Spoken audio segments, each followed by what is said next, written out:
What's up, guys? Steve back again. I haven't done an update in a little while, so I guess we'll show you some of the stuff that I've been messing with. Been doing a lot of priming. I've been messing with the LEDs. They've been a pain in the butt. So there we go, I guess. Well, that's with the lights on. Looks real good with the lights off too, and it's real bright LEDs. Had to rewire, resolder, reuse a different switch. So I think I might have messed the old one up. I don't know. Wiring was very real thin, real, I don't know, it was real just not strong. So I decided to redo everything, and it's in there right now. It's not really 100%. I just had a test fit. I'm having trouble fitting the one LED in the top of his head right here, but I mean it's in there, but it's not in the right spot. And the head is being held on by blue tack, courtesy of Cam. Thank you, sir. That's the only reason I can actually show you guys how his head looks, because without it, it's really hard to hold it together. But this is the head and the LEDs, so check this out. See how it looks in the dark. I'm gonna get the light real quick here.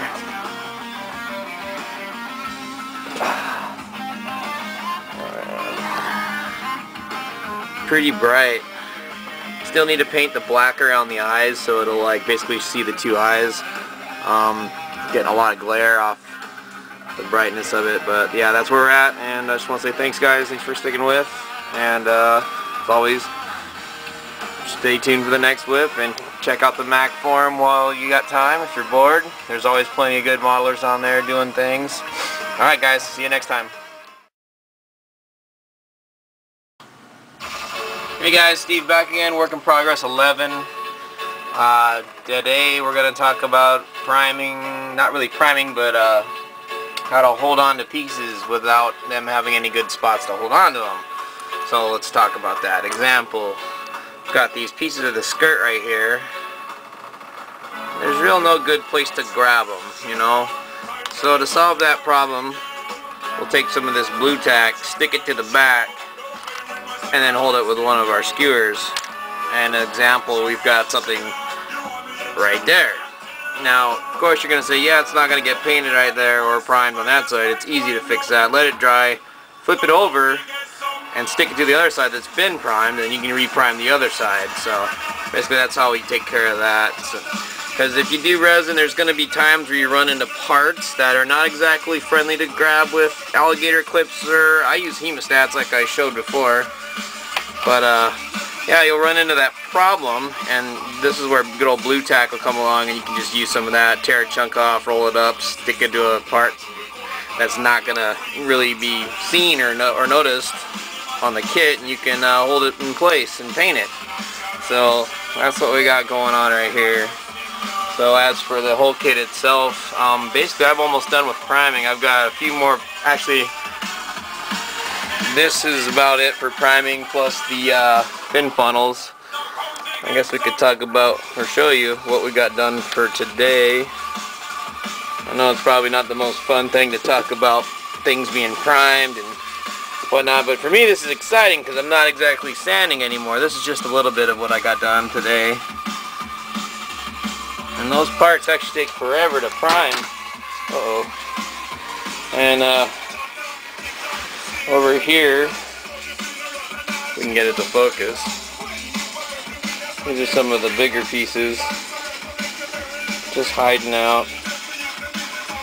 The outer armor has turned out pretty good so far, and then over in here we got frame parts. We got another one under there, and well, we'll show you. So more of the frame right here. Actually, the frame's pretty much done. I just got to do the arms. A couple things I need to touch up. But basically after this, I'm going to go through and inspect all the pieces again and make sure that there's nothing I don't like. And there's things that I've noticed as I've been priming them that I missed. So we're going to fix that. So one more day of cleanup after full priming, and then do a little bit more putty work, sand it, and then probably prime it one last time for the pieces that needed a touch up. And yeah, I got my masking tape, so I got an army of it now. You can bust out some some paint work here. Hopefully by next weekend we'll be at paint, or maybe even Monday, tomorrow. Today's Sunday, so. Oh yeah, special shout out to Cam. Thank you very much, brother, man. Appreciate the blue tag. This is what the stuff is that I'm using over there.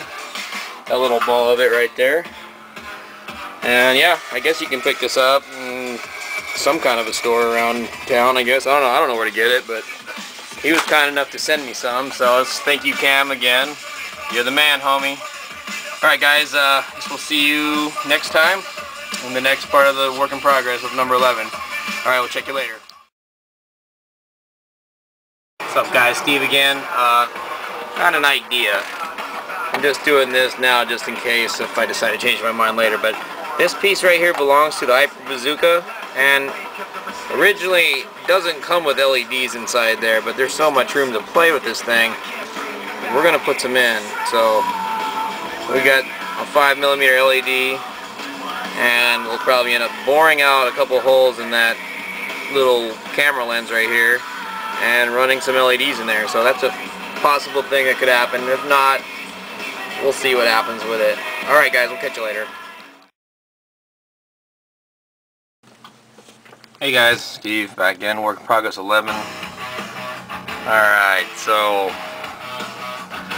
remember we were saying we were going to pop an LED in this guy, and I haven't wired it up, but I definitely got it to fit. It's going to work, so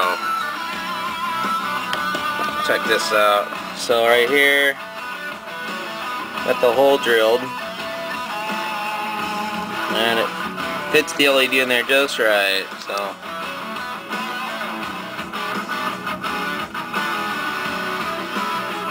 it'll fit. You can cut down the anode and the cathode wires right here and wire it up. Basically it'll run right into the barrel of the bazooka, and then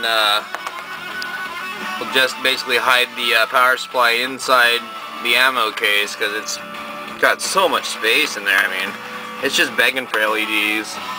So that's the plan for the bazooka. It's gonna work. So, and then I'll just test fitting some of the metal thrusters, seeing how they looked. Looks pretty good.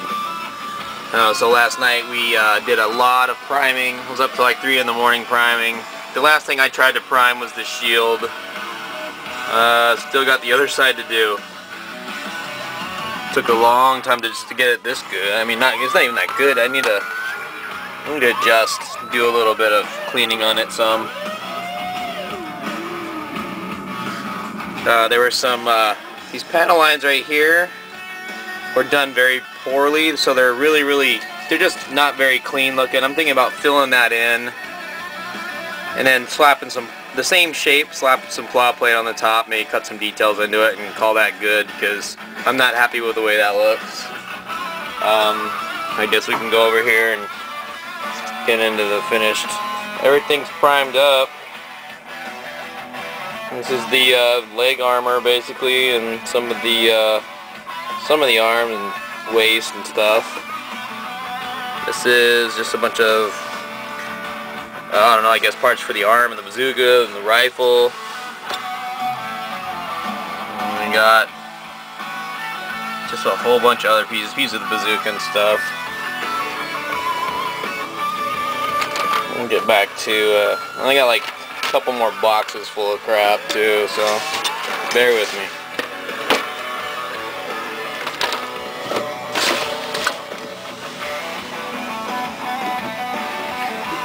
Alright.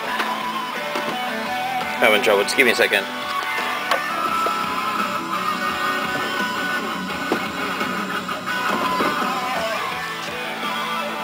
Yeah, and then this is shoulder pieces, and of course the main chest. See, there's the LED, the battery box. And if anybody knows where to get those little kind of battery holders, let me know. I need some. So yeah, there he is again. And then I gotta start working on the fin funnels eventually. Start working on the fin funnels. So this would be some of the waist, mostly the legs.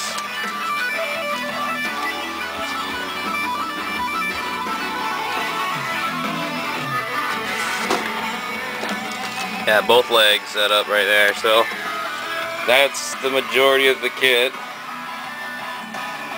Quite a bit of stuff still to do. And then I think today maybe I'll start either cleaning up the rest of this stuff, making sure that it's all good, or maybe even start with some of the fin funnels, because I haven't even touched them yet. I just knew that they weren't going to be that difficult, but who knows, they might have problems too. Kind of prepared for it. The whole kit itself's had problems. So those are the fin funnels right here, and give you an idea. They're kind of big. Kind of what pushes this guy to the final height that he's going to be of 25 inches. But compared to the shield, they're pretty big. So this guy's going to be big and heavy. Alright guys, sorry I hadn't updated in a while. I've been busy as hell. So we'll get back to you guys some other day when we got more done. And thanks for sticking around. Thanks for supporting the channel. Always. Go ahead, and if you feel like you're bored, go stop by the Mac forums and see the work the other guys are putting out, because they're doing some good work too. So, and alright, we'll see you next time.